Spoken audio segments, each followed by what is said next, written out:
మానస TV news కి స్వాగతం. కర్ణాటక కాంగ్రెస్ ప్రభుత్వం ఆల్మట్టి ఎత్తు పెంపు నిర్ణయంతో తెలంగాణ రైతాంగానికి మరణ శాసనం రాస్తుందని ముఖ్యమంత్రి రేవంత్ రెడ్డి మాత్రం ఢిల్లీలో జల్సాలు చేస్తున్నారని బీఆర్ఎస్ వర్కింగ్ ప్రెసిడెంట్ శ్రీ కేటీఆర్ తీవ్రంగా విమర్శించారు. ఆల్మట్టి డ్యామ్ ఎత్తును 519 అడుగుల నుంచి 524 అడుగులకు పెంచే నిర్ణయం దక్షిణ తెలంగాణను ఏడారిగా మార్చి కుట్ర అని ఆయన ఖండించారు. కృష్ణా జిల్లాలో తెలంగాణ శాశ్వత హక్కు బలవంతం అవుతుందంటే సీఎం రేవంత్ మౌనం ఎందుకు వహిస్తున్నారని ప్రశ్నించారు. మహారాష్ట్ర సీఎం దేవేంద్ర ఫడ్నవీస్ స్పందించిన తెలంగాణ ముఖ్యమంత్రికి చలనం రాదా అని నిలదీశారు. కేవలం 5 అడుగుల ఎత్తు పెంపు కోసం 70,000 కోట్ల ఖర్చు చేస్తామని కర్ణాటక చెబుతుంటే 40 లక్షల ఎకరాలకు నీళ్లు అందించే కాళేశ్వరం ప్రాజెక్టుకు 93,000 కోట్లు ఖర్చు చేయడంలో తప్పేం ఉందని కేటీఆర్ ప్రశ్నించారు. కాళేశ్వరం ప్రాజెక్టు తెలంగాణ జీవనాధార కల్పతరువు కామధేనువు లాంటిదని, దానిపై కాంగ్రెస్ చేసిన అవినీతి ఆరోపణలు చిల్లర డొల్ల దుర్మార్గ ప్రచారమే అని స్పష్టం చేశారు. మానస టీవీ ప్రతినిధి భూమేష్, వికారాబాద్ జిల్లా.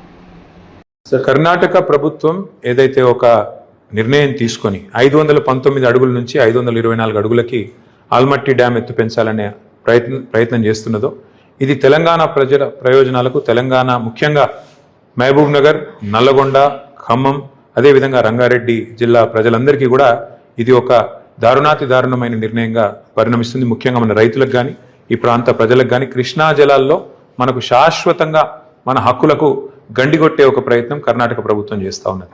ఇక్కడ వాస్తవం ఏంటి అంటే 70,000 కోట్ల రూపాయలు కేవలం ఒక భూసేకరణ కోసమే కర్ణాటక ప్రభుత్వం మరి ఆల్మట్టి డ్యామ్ ఎత్తు పెంచడానికి నిర్ణయం తీసుకొని 70,000 కోట్ల రూపాయలు ఏదైతే కేటాయించిందో దీనివల్ల శాశ్వతంగా తెలంగాణలో ఒక చుక్క కృష్ణ నీళ్లు కూడా మనకు అందకుండా పోతుంది.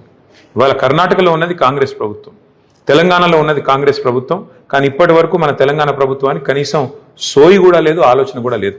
దున్నపోతు మీద వానపడ్డట్టు రేవంత్ రెడ్డి గారు ఇవాళ ఎక్కడో ఢిల్లీలో జల్సాలు చేస్తూ ఇక్కడ కనీసం తెలంగాణ ప్రాంత రైతాంగానికి సంబంధించిన ఇంత ముఖ్యమైన సమస్య విషయంలో స్పందించడం లేదు. పాలమూరు బిడ్డగా చెప్పుకునే రేవంత్ రెడ్డి గారు మరి కేసీఆర్ గారి గవర్నమెంట్లో కట్టిన పాలమూరు రంగారెడ్డి ఎత్తిపోతల పథకం దాదాపు 90% పూర్తయింది.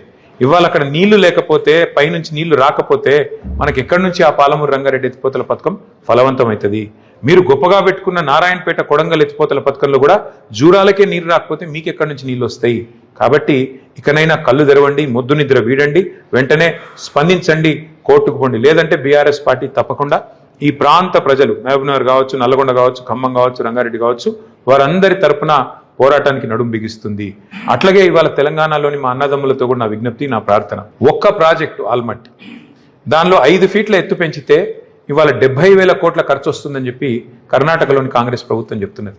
మరి కాళేశ్వరం ప్రాజెక్టు ద్వారా 3 బ్యారేజీలు, 15 రిజర్వాయర్లు, 19 సబ్ స్టేషన్లు, 21 పంప్ హౌజులు, అట్లాగే 100 కిలోమీటర్ల సొరంగ మార్గాలు, 1000 కిలోమీటర్ల ప్రవాహ కాలువలు నిర్మించిన మరి తెలంగాణ ప్రభుత్వం కేసీఆర్ గారి నాయకత్వంలో 93,000 కోట్లు ఖర్చు చేస్తే నానా యాగి చేసి, నానా గోల చేసి, ఇదేదో స్కామ్ జరిగిపోయింది, 1,00,000 కోట్ల కుంభకోణం అని చిల్లర మాటలు మాట్లాడిన కాంగ్రెస్ పార్టీ రేవంత్ రెడ్డి నాయకత్వంలో చేసిన చిల్లర ప్రచారాన్ని ఇకనైనా మీరు గమనించండి అని కోరుతా ఉన్నా.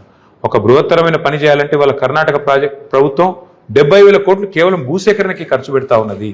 దీన్ని బట్టే మీరు అర్థం చేసుకోవాలి. ఇన్ని రోజులు కాంగ్రెస్ చేసిన చిల్లర ప్రచారం అంతా కూడా డొల్ల ప్రచారం, దొంగ ప్రచారం, దొంగ మాటలు తప్ప ఇంకోటి కానే కాదు. కానీ ఖచ్చితంగా కాంగ్రెస్ పార్టీ ఈ విషయంలో స్పందించాలి, రాహుల్ గాంధీ స్పందించాలి, రేవంత్ రెడ్డి స్పందించాలి.